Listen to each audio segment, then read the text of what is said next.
Good morning once again. We'll continue with osmotic pressure where we stopped yesterday. Now, osmotic pressure we define and we have also seen how to calculate it. Now, based on osmotic pressure of two solutions, they can be classified as isotonic solution, hypotonic solution and hypertonic solution. Now, meaning of iso as you all know is same. Iso means same. If the two solutions have same value of osmotic pressure, then they are called as isotonic with each other. That is same osmotic pressure of solution 1 as pi 1, solution 2 as pi 2. So if pi 1 and pi 2 are equal, they are termed isotonic. Suppose pi 1 and pi 2 are not equal, then there are two cases. First is pi 1, that is osmotic pressure of solution 1 is less than osmotic pressure of solution 2. Then solution 1 will be called hypotonic as compared to solution 2. If osmotic pressure of solution 1 is greater than osmotic pressure of solution 2, then solution 1 will be called as hypertonic as compared to solution 2. Thus, this is a comparative term and we have to compare osmotic pressure at given temperature. Now, taking a particular example, we all have blood cells in our body and sometimes a saline solution is invented when we are hospitalized and all. Now that saline solution must be isotonic with our blood cells. If it is not isotonic with our blood cell, then blood cell will either shrink or it will swell. Now what is meaning of isotonic? Concentration of salts in blood cell is about 0.9%. So saline solution should also contain concentration of 0.9%. Now suppose pi 1 is concentration of blood cells, that is 0.9%, and saline solution greater than 0.9% is given. Then what happens?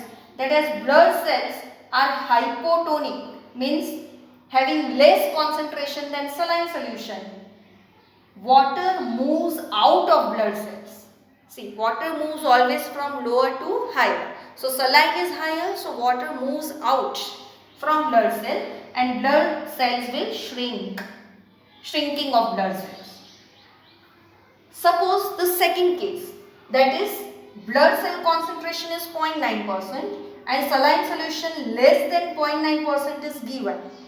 Then blood cell is at higher concentration than the saline one. So in that case, water will flow from saline solution into the blood cell. Since water will flow in, blood cells will swell. So shrinking and swelling depends on osmotic pressure of two particular solutions. So for well-being, we must have isotonic solutions for patients. That is, both should be at concentration 0.9%.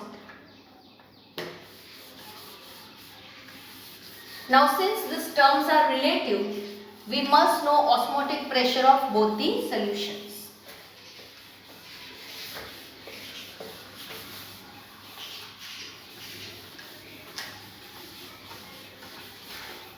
So the one with lower osmotic pressure is called hyposolution.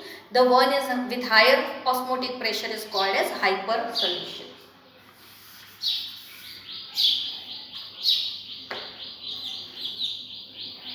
Okay, moving to the last concept of the chapter.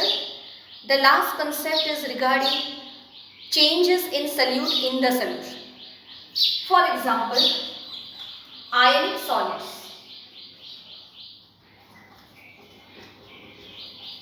Like NaCl. When put in water, when ionic solid like NaCl is put in water, what happens to that solid? That solid dissolves and dissociates into its constituent ions, Na plus and Cl minus. Now, before putting in water, there was one particle, and after putting in water, out of one particle, there are becoming two particles. So, it seems that due to dissolution, the number of particles increases. And as you know the definition of colligative property depends on number of particles of solute in the solution.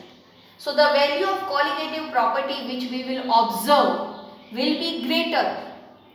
So value of colligative property will be greater because due to dissociation there are more number of particles produced. This process is called as process of dissociation. So when solute particle dissociates, the colligative property will be found to be greater in magnitude than expected. Since colligative property is inversely proportional to molar mass calculation from that particular colligative property will be less than expected. So experimental value and theoretical value will not match. Thus, this abnormality in molar mass is called as abnormal molar mass. Let us take a more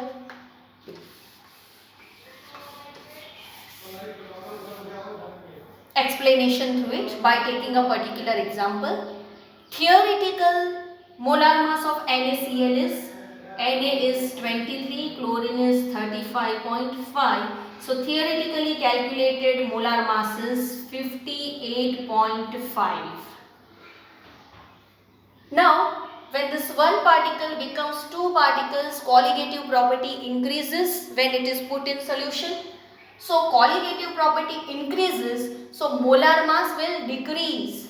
So this 1 will be divided into 2 and observed molar mass of NaCl in the solution will be 29.25. Thus, more colligative property means less molar mass. Since these both terms are not matching, to make them equal, we will have one correction term which is called as I. And I here will be equal to 2. Then they both will become equal. Why 2? Because it is producing two particles. Suppose a solute like Na2CO3. It will give me three particles. It will give me 2 Na plus in aqueous and 1 CO3 2 minus in aqueous. So to make the molar mass equal, observed and calculated, here I will be equal to 3 because there are 3 particles produced.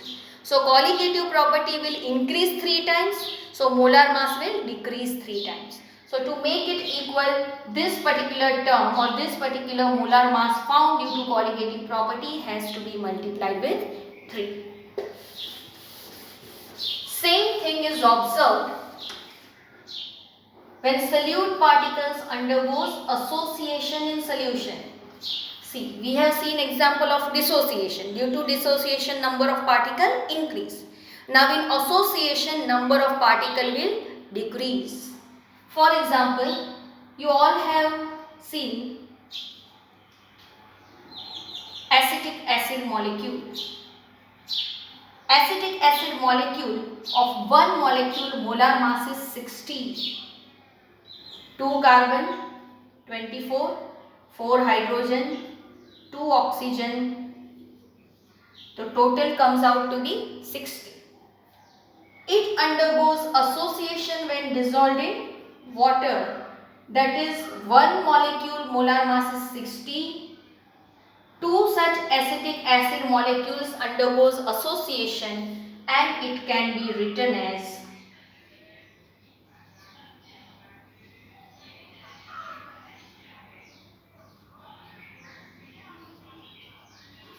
this is now second particle I am writing.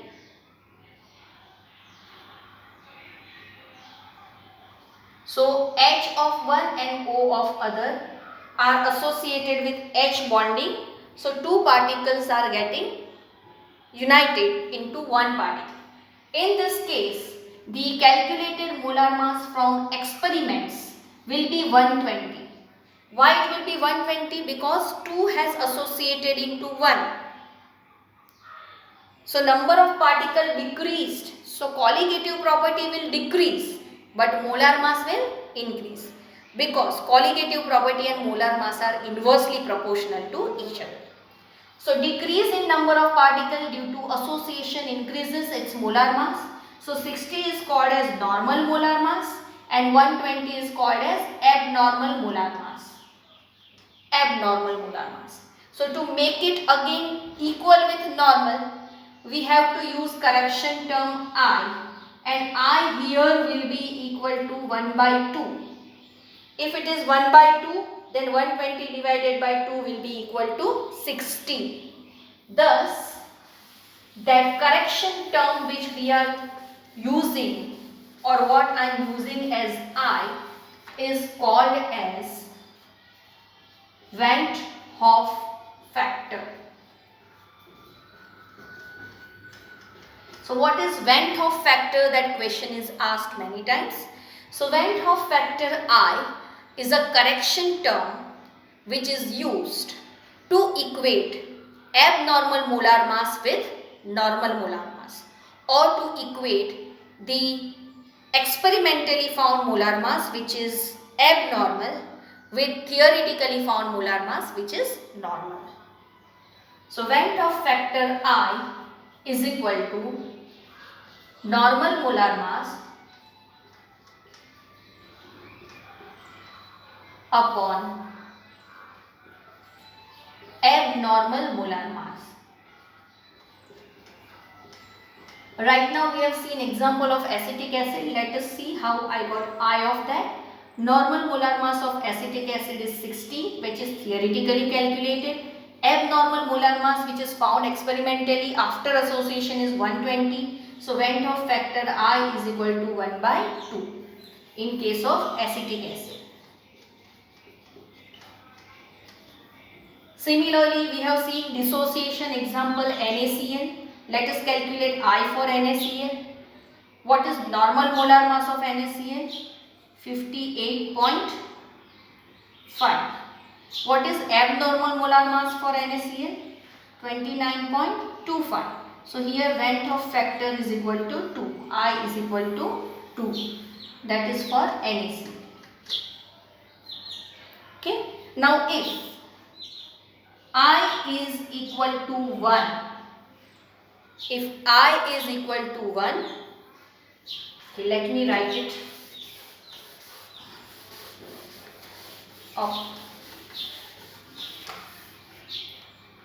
If I is equal to 1, solute do not undergo association or dissociation. Means they do not associate or they do not dissociate. So in that case value of I will be equal to 1. Example of such molecule is glucose, sucrose. They do not dissociate in water or they do not associate in water. So for them value of I will be equal to 1. If I is greater than 1, I is greater than 1 we obtain for NaCl. So in that case solute particle will undergo dissociation. Since solute particle will undergo dissociation, experimentally found molar mass will be less than expected. If I is less than 1, as we have seen in acetic acid, it was 0.5. So if I is less than 1, then solute particle undergoes association. That is, observed molar mass experimentally will be more than theoretical value. So to equate them we make use of Van't Hoff factor I, whose formula I already gave you, normal molar mass upon abnormal molar mass, and when we use I, our all terms becomes, for example our term for osmotic pressure pi is equal to CRT. When we use correction term pi is equal to ICRT. For example our delta TB, elevation in boiling point, is equal to Kf into m, molarity. So we have to multiply it with R to make the molar mass equal. Similarly delta Tf is equal to here Kb will come, here Kf will come, m. Kb, Kb, Tf, Kf. So these are the new formulas which we will use if solute undergoes dissociation or association. Similarly, relative lowering of vapor pressure, P01 minus P1 upon P01 is equal to chi 2 is also multiplied with R to equate them. So thus we complete the second chapter theory part, that is solution. Numericals we will be solving when our regular school starts.